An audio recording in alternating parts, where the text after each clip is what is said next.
In July 1789, an angry crowd marched to the Bastille prison in Paris. But here's the thing, they weren't there just for freedom. The real reason was the collapse of the financial system that France had relied on for years. It wasn't just ideology at stake, it was hunger, debt, and bankruptcy. For years, kings thought they were untouchable.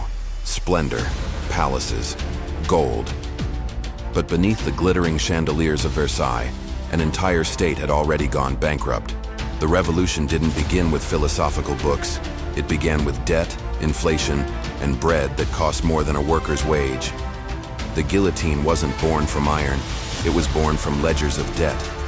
And if you think that's just history, it's not. Because the mistakes made then still echo in modern financial systems today. Let's go back to the 18th century. At the time, France was one of Europe's greatest powers. Millions of people, fertile lands, big ambitions. But it had a massive problem. Its financial system was a mess. England had built a modern central bank and a strong bond market. France, meanwhile, clung to old, corrupt methods. Taxes were not collected by the state, but by tax farmers. These men paid the king a lump sum and collected even more from the people. The difference went straight into their pockets. On top of that, offices were sold, and the bureaucracy cared more about protecting its own interests than serving the public. The result? A system where money was wildly wasted at the top, while the people were crushed at the bottom. 18th century wars made things worse, especially joining the American War of Independence. Yes, it was fun to thumb their noses at England, but financially, it was suicide. Billions in debt. More than half of the state's income went just to pay interest. Imagine a business that spends half its revenue on interest and still keeps borrowing. That was France. The people, they were being crushed. Nobles and clergy were exempt from taxes, while the 90% of the population had to pay every conceivable levy. And spending on bread could consume 70% of a worker's budget. Bad harvests sent prices soaring, sparking revolts. The state tried to reform, but privileged classes wouldn't allow it. Neither Turgot nor Necker's efforts worked. The king lacked courage. By 1788, no one wanted to lend money to the state. Payments to the army and contractors were falling behind. Add famine to that, and things broke. The king reluctantly called the États Généraux, which hadn't been convened for 150 years.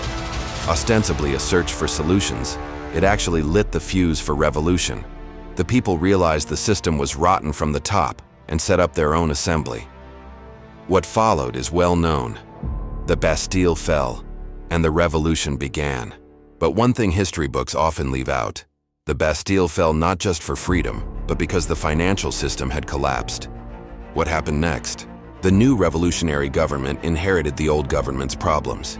Empty coffers, mountains of debt, hunger, unrest. People expected freedom, but the state had no money. The solution? They seized church lands and issued paper, money called assignats backed by these lands. At first, it seemed brilliant. France had plenty of land, but no cash. This way, the economy would circulate and debts could be paid. It worked temporarily, but then the classic mistake: more and more money was printed. Lands were no longer backing the currency. After 1792, money became practically worthless. Inflation skyrocketed. Bread was once again unaffordable. People carried sacks of money but couldn't buy anything. Trust was gone. To make matters worse, enemy nations like England even printed fake assignats and flooded France to deliberately destroy its economy. Money became a weapon of war. Chaos grew. Wages shrank, savings vanished, and even soldiers were paid in worthless paper. The black market spread. The government tried price controls, but it only made things worse. Economic crisis turned into political terror. Thousands were executed under accusations of hoarding. In other words, a reign of terror fueled by economic collapse had begun. By 1796, the assignat was completely worthless. The new currency that replaced it quickly lost value too. The revolution had left the country financially bankrupt. Finally, one man appeared, Napoleon. When he took power in 1799, one of his first acts was to stabilize the currency. By 1800, he founded the Bank of France and confidence finally returned. The people, weary of chaos, welcomed it. So what's the lesson of this story? If a country's financial system collapses, the government collapses too. Money is security. When trust disappears, so does order. Inflation, debt, and an unfair tax system will exhaust the patience of any nation. Many of today's economic problems have been repeated throughout history. And most importantly, if you don't understand a system, you'll pay the price when it fails. History is telling us the same thing.